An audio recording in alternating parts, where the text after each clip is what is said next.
Hello students of class 7.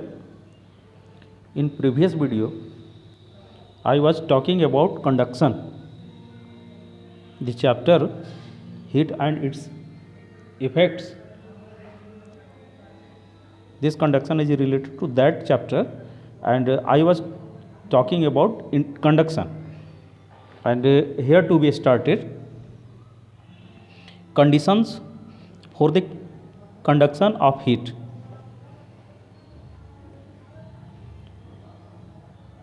गर्मी को प्रवाहित होने के जो कंडीशन है, शर्त है, वो क्या है, इसके विषय में आइए जानने की चेष्टा करते हैं। Heat can be conducted from one body to another only when they are, गर्मी जो है एक शरीर से दूसरे शरीर में प्रवाहित हो सकता है, लेकिन उसकी शर्तें हैं। क्या शर्त है? A, in contact with each other, पहले तो एक दूसरे के संपर्क में उसे आने चाहिए, और बी, एट डिफरेंट टेम्परेचर्स, और दोनों बॉडी का टेम्परेचर अलग अलग हो, तभी ये कंडीशन लागू होगा। जब एक बॉडी की गर्मी दूसरे में प्रवाहित होने लगेगी, दूसरे के शरीर तक भी ये गर्मी पहुंचाई जा सकती है। Good and bad conductors of heat.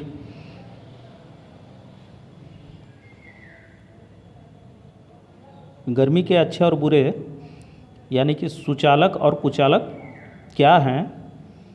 Take hot water in a beaker, एक जग में गर्म पानी ले लीजिए। Collect some articles such as a steel spoon, a plastic scale, a pencil and a divider, और इसमें सम्मिलित कीजिए कुछ पदार्थों को, जैसे स्टील का स्पून है, चम्मच है, प्लास्टिक का स्केल है, और पेंसिल को इसमें सम्मिलित कीजिए। Deep one end of each of these articles in hot water, और इसमें हॉट वाटर में इसे कुछ देर के लिए सेक कीजिए, हिलाइए, as shown in the figure 4.10। After a few minutes, कुछ मिनटों के बाद, touch the other end of the each articles, तो सभी पदार्थों के सबसे अंतिम छोर को छूइए। यू ऑब्जर्व द फॉलोइंग, तो आपको कुछ जानकारियाँ मिलेंगे। The steel spoon and the divider get hot, तो स्टील का जो स्पून है, चम्मच है, और जो डिवाइडर है, ये गर्म हो गया है। Both are made of metals, दोनों मेटल के बने हुए हैं, धातु के बने हुए हैं। They allow heat to pass through them, तो धातु के बने होने के कारण उनकी एक गुण है कि वो अपने से होकर किसी भी हीट को गुजरने का मौका देते हैं। दे आर कॉल्ड कंडक्टर्स, तो ये कंडक्टर कहलाते हैं, सुचालक कहलाते हैं। The plastic scale and the pencil do not get hot, तो प्लास्टिक का स्केल और पेंसिल गर्म नहीं होते हैं।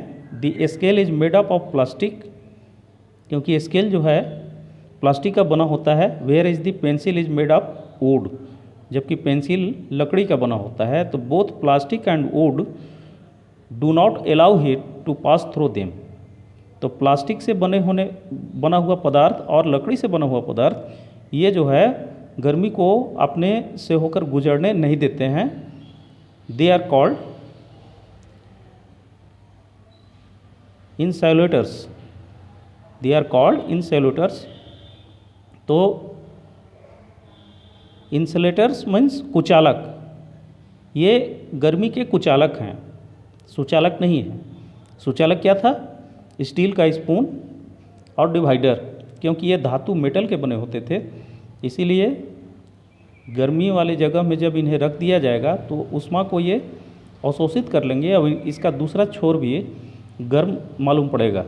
लेकिन प्लास्टिक और लकड़ी वाले बने हुए पदार्थों में ऐसी कोई बात नहीं है, ये वहीं तक गर्म होगा जो हिस्सा इनका उस हीट के संपर्क में होगा और इसका दूसरा छोर उतना गर्म नहीं होगा। The materials which allow heat to pass through them quickly are called good conductors of heat. तो ऐसे धातु जो ऊष्मा को अपने से होकर प्रवाहित करने में सक्षम हो are called good conductors of heat. तो ये ऊष्मा का सुचालक कहलाते हैं। All the metals like silver, copper, aluminium, iron, alloys like brass, stainless steel are good conductors of heat. तो इस तरह से जो भी है, चांदी है, तांबा है, एल्युमिनियम, लोहा, ब्रास हो गया, स्टेनलेस स्टील हो गया, ये सब ऊष्मा का सुचालक हैं। The materials which do not allow heat to pass through them quickly, और वैसे पदार्थ जो ऊष्मा को गुजरने नहीं देते हैं are called bad conductors of heat और इंसल्टर्स। तो वैसे धातुओं को, वैसे पदार्थों को ऊष्मा का कुचालक बोलते हैं। ये ऊष्मा के कुचालक हैं। अभी अभी हमने आपको दो उदाहरण दिया कि ऊष्मा का सुचालक कौन है। तो ऊष्मा का सुचालक है silver, copper, aluminium, iron, brass, stainless steel, ये सब ऊष्मा के सुचालक हैं। और कुचालक let us come to know. Paper, wood, leather, clothes, asbestos, bricks, mud, rubber, plastic, glass, bakelite, etc, ये सब ऊष्मा के कुचालक हैं। जैसे लकड़ी हुआ, चमड़ा हुआ, कपड़े हुआ, ईंटा हुआ, कीचड़ हुआ, रबर हुआ, प्लास्टिक हुआ। तो ये सब ऊष्मा के कुचालक हैं। ऊष्मा इसमें से होकर प्रवाहित नहीं हो सकती है। रबर, अब try to remember one thing कि one of the electrician takes the help to repair the electric wires having rubber in his hand. तो रबर का दस्ताना पहनकर जो मिस्त्री पॉल के बिजली के खंभे पर काम करते हैं तो रबर का दस्ताना पहने होते हैं। रबर कुचालक होता है जो इलेक्ट्रिसिटी को या फिर ऊष्मा को अपने से होकर प्रवाहित नहीं होने देगा। तो इस तरह से वो लोग अपने आप को सेव कर लेते हैं लोग। तो are bad conductors of heat और इंसल्टर्स। तो ये जो है बिजली के कुचालक हैं, ये ऊष्मा के कुचालक हैं। Pure air and water are also bad conductors of heat. जो साफ हवा है और पानी है, ये भी ऊष्मा के कुचालक ही हैं। Most liquids and gases are bad conductors of heat. और बहुत से द्रव्य पदार्थ और गैसेज जो है वो ऊष्मा के कुचालक हैं। Activity number 5, it has been given to you to show the pure water is a bad conductor of heat. तो इस एक्टिविटी से के माध्यम से आपको ये शो करना है कि कैसे एक शुद्ध जल ऊष्मा के कुचालक होते हैं। तो here you will have to complete your activity from your own self and if you don't get any solution, try to ask me on phone. I shall reveal you. Let us go forward. Uses of good conductors of heat. कि जो ऊष्मा के सुचालक हैं उनका इस्तेमाल कैसे करते हैं। The materials which are good conductors of heat are used whenever heat is not be transferred fast. ऐसे पदार्थ जो ऊष्मा के सुचालक होते हैं, जबकि ऊष्मा इनसे होकर बहुत ज़्यादा ट्रांसफ़र, बहुत तेज़ी से ट्रांसफ़र नहीं करती है। For example, cooking utensils are usually made up of metals like copper, aluminum and alloys like brass, stainless steel. ये जो भोजन बनाने से संबंधित जो सामग्री होता है वो धातुओं के बना होते हैं, जैसे तांबा का बना हुआ, एल्युमिनियम का, ब्रास का, तांबे का बना होता है, स्टेनलेस स्टील का बना होता है। तो because they are good conductors of heat, ये भोजन से संबंधित बनाने वाले जो सामग्री है उसको उसका निर्माण जो है इन धातुओं के रूप में इसलिए किया जाता है क्योंकि ये ऊष्मा के सुचालक हैं, इनसे होकर ऊष्मा प्रवाहित हो सकती है। Cooking utensils are made up of metals. Cooking से संबंधित जो भी सामग्री है वो धातुओं के बने होते हैं। Here is your figure to see it. Let us go forward. Usages of bad conductors insulators of heat. ऊष्मा का कुचालक जो है उसका भी इस्तेमाल हम लोग अपने दैनिक जीवन में करते हैं। उसका इस्तेमाल आइए ये समझने की चेष्टा करते हैं कि उसका इस्तेमाल कैसे किया जाता है। तो insulting handles appearance like cooking pan, pressure cooker,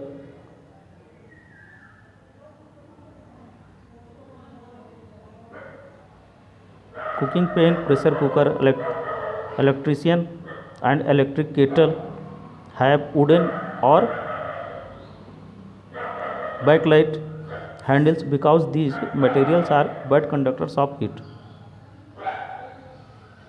तो जो ऊष्मा के कुचालक होते हैं, जैसे कुकिंग का जो मेन पॉट होता है वो तो मेटल का बना होता है, लेकिन उसके जो हाथ होते हैं जहाँ से पकड़ के उसे उतारने का, चूल्हे पर से उसे अलग रखने का जो बना होता है वो सब जो है अलग पदार्थों का बना होता है। लकड़ी का बना होता है, प्लास्टिक का बना होता है, प्रेशर कुकर है ना, और इलेक्ट्रिक केटल वगैरह जो है इसमें लकड़ी का इस्तेमाल होता है, प्लास्टिक का इस्तेमाल होता है। ऐसा क्यों होता है?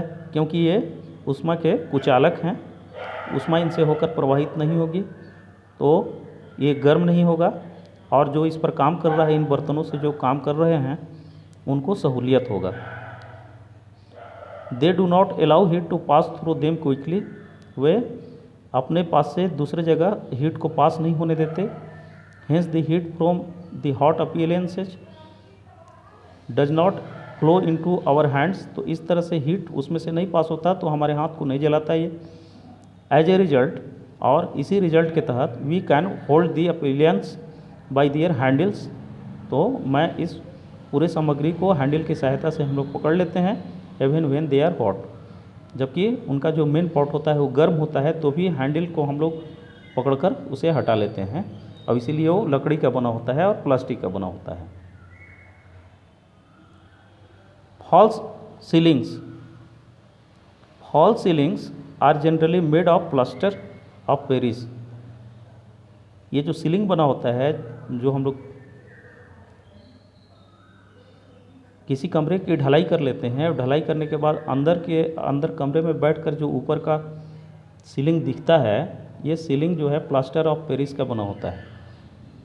अबेस्टस ऑफ वुडन प्लेबोर्ड, और अबेस्टस जो है लकड़ी का बना होता है। तो they provide a layer of air between the two ceilings which keep the room warm during winters and cooling during summers. तो ये इनका जो सतह होता है ना, वह सतह एयर को पैक कर देता है, अपने अंदर से हवा को घुसने नहीं देता है। और यही वजह है कि गर्मी के दिनों में वैसे घर जो प्लास्टर ऑफ पेरिस के बने होते हैं या अल्बेस्टर के बने होते हैं, वुडन के बने होते हैं, तो ऐसे घर जो है गर्मी के दिन में ठंडा और ठंडे के दिन में गर्म महसूस होता है वहाँ पर। तो since the air in between two ceilings is a bad conductor of heat. तो इस तरह से जो छत का जो दीवार है, दो छत का जो दीवार है, is a bad conductor of heat. इसके प्लास्टर ऑफ पेरिस के यूज के वजह से और लकड़ी के बने होने की वजह से ये ऊष्मा के कुचालक हो। ऊष्मा का कुचालक है। It prevents the transmission of heat from either sides. तो यह दूसरे तरफ से हीट को प्रवाहित नहीं होने देता है।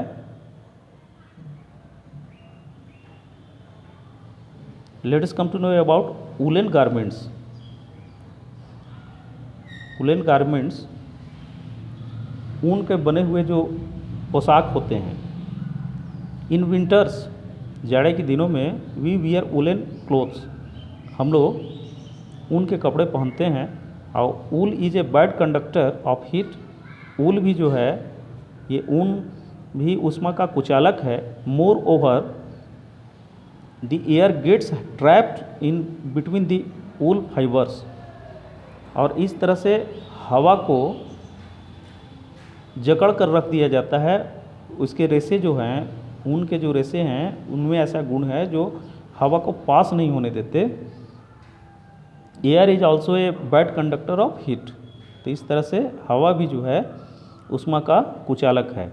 Both air and wool prevent the flow of heat from our body to cool surroundings, तो इस तरह से ऊष्मा के कुचालक होने की वजह से ये ऊन और हवा दोनों हमारे शरीर की रक्षा करते हैं। ये ठंडे वातावरण में भी ये शरीर को गर्म रखते हैं। They also prevent the flow of cool air, वे हमें ठंडी हवा से बचाते हैं। From surroundings to your body, है जो चारों तरफ का वातावरण भले ही ठंडा हो, लेकिन उस ठंडे हवा से हम लोग को बचाते हैं। सो वी फील वार्म, तो इस तरह से हम लोग ऊष्मा और गर्मी महसूस करते हैं जाड़े के दिनों में। जब हम लोग ऊन का कोई भी पोशाक पहनकर बाहर निकलते हैं या अपना काम करते हैं, वैसे वक्त में ऊन जो है बाहर की हवा को अंदर नहीं आने देता, अंदर की हवा को बाहर नहीं जाने देता है, क्योंकि उसके रेशे में ऐसे गुण हैं। अब ये ऊष्मा के कुचालक हैं। Thank you for today.